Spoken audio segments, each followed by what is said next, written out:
People use different methods. I mean, many photographers are interested in certain subjects, and they kind of, pinpoint their vision on those.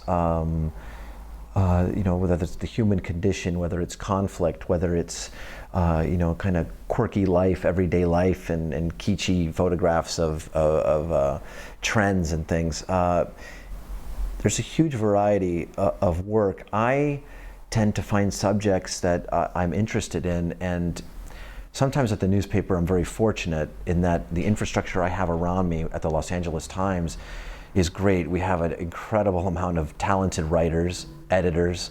Oftentimes I'll be lucky and our assignment desk will come up with, or a reporter will generate a great story idea, and the assignment desk will call me and tell me, hey, we have this wonderful story about this. Would you be interested in doing that? And absolutely, let's do that.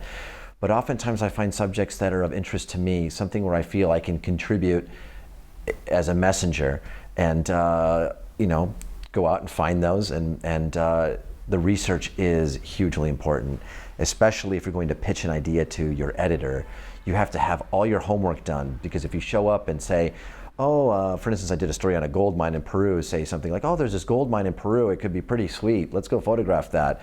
The editor's going to be like, well, yeah, okay, I think I'll invest thousands of dollars in this trip because it's sweet. It's not going to happen. You really have to come across as you know what you're doing. So in this case, it was about commodities, the thirst for commodities that exist in Latin America.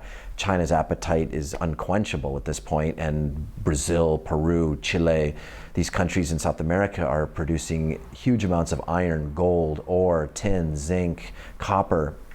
And so the economies in South America have been booming as a result. So I really wanted to put together a proposal that spoke to that it's not just what these people will go through to pull gold out of a mountain 17,000 feet up in the Andes and how horrible the conditions are, but why are they doing it? What drives them to do this? And why are doctors and lawyers abandoning their practices to go mine gold in the Andes? And it's part of the shrinking world we live in. Part of that is, the internet, global economics.